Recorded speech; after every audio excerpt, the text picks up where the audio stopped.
Let me just say a big welcome to all of the new subscribers who have joined since the last video.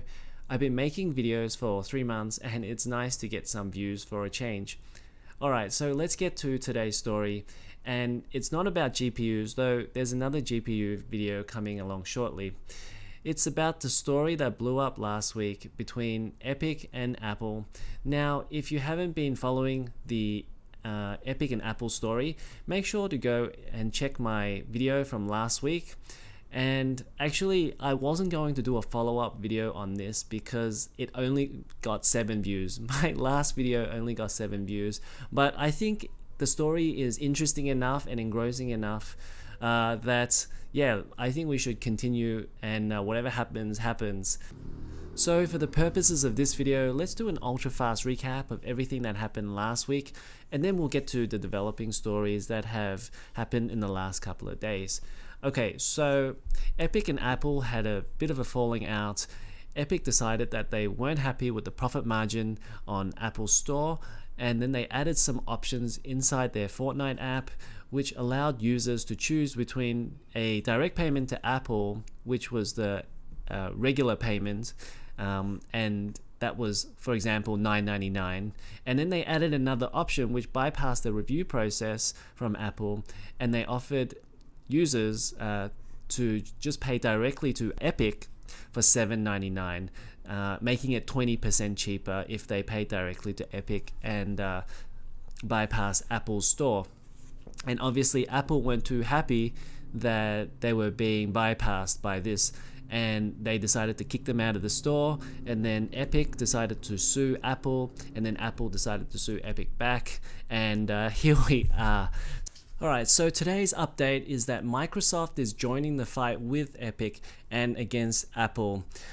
And Phil Spencer has tweeted out that today we filed a statement in support of Epic's request to keep access to the Apple SDK for its Unreal Engine. Ensuring that Epic has access to the latest Apple technology is the right thing for gamer developers and gamers. And The Verge goes on to write about this issue. Apple is holding the Unreal Engine hostage, Epic says in new motion. Apple is threatening an entire ecosystem of game developers in response to the Fortnite lawsuit, Epic alleged in a new filing on Sunday. The motion centers on iOS support for the Unreal Engine, which Apple has threatened to revoke as part of Epic's broader loss of developer privileges. Epic has asked the court to restrain Apple from revoking that access while the case is ongoing. Apple responded to the request on Friday, emphasizing that it was enforcing previously stated policies, but not denying that iOS support was at risk.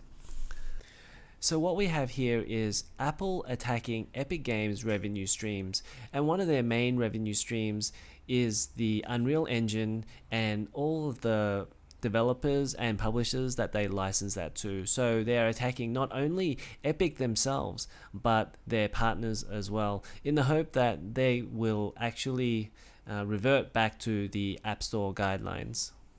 So I feel like that Apple is playing the bit of a bully role here. They see that Epic is looking to question them on their platform and their guidelines, and Apple isn't going to tolerate any of this dissent.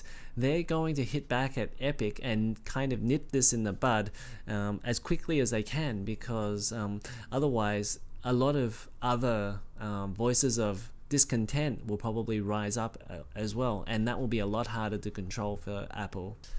So I see a lot of comments online and also the coverage online. There's a lot of talk about Epic weaponizing its fan base, and while that is true to a certain extent, you can't deny what Epic is actually fighting for here, which is that the profit margins for Apple's App Store is just really too high, and it only benefits one party, which is Apple themselves. So even though they're weaponizing their fan base and they may not really understand exactly what they're fighting for, what Epic is actually doing seems to be pro-consumer. And now you may hate Epic for a lot of other things. You may hate Epic for their game store or Fortnite, or even that they own 40% by Tencent, but it doesn't change the fact that on this issue alone, it makes a lot of sense for people to side with Epic because they're actually on the side of the consumer here. And for people to argue that 30%, Apple could charge 30%, why shouldn't people push back on this?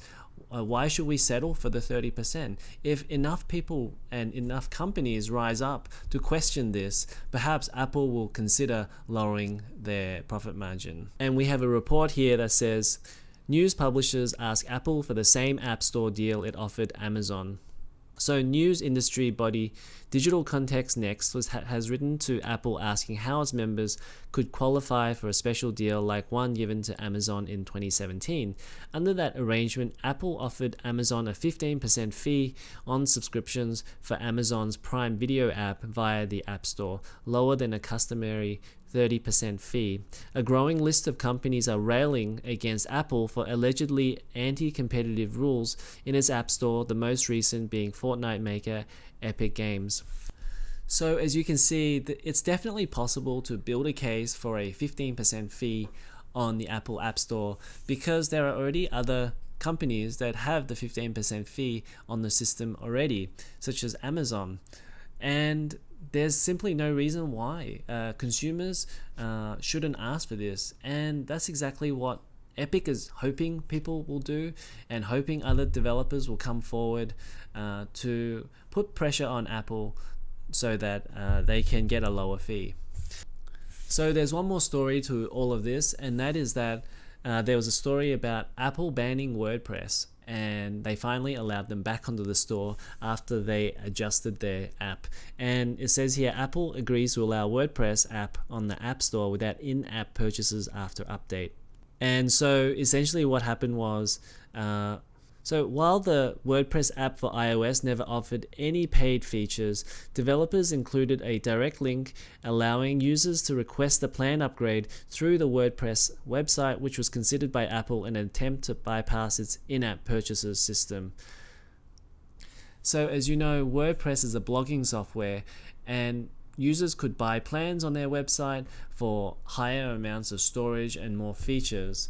And Apple didn't like that because it circumvented their process, and they wanted an in-app purchase where they could also get a cut of the purchases of the subscriptions. And what happened in the end was that the WordPress team, they decided to remove any wording from their app that showed that they had any paid features in their app. So in their app, you wouldn't be able to tell if you could buy a subscription or not. You actually had to go to their website, and then you'd be able to find out that there were more plans available. So I don't really agree with that at all, simply because if you have an app and you can't offer the plans, but then you can go straight into Safari on the same iPhone and then see the plans and subscriptions. I mean, what really is the point of that? That seems kind of redundant and trying to hide something from your users.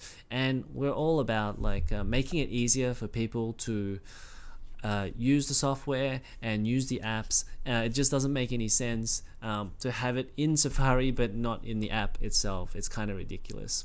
So that about does it for now for the coverage between Epic and Apple. There's probably going to be a lot more that's going to develop in this story. So make sure to subscribe to this channel, and we'll keep you up to date with everything that's happening.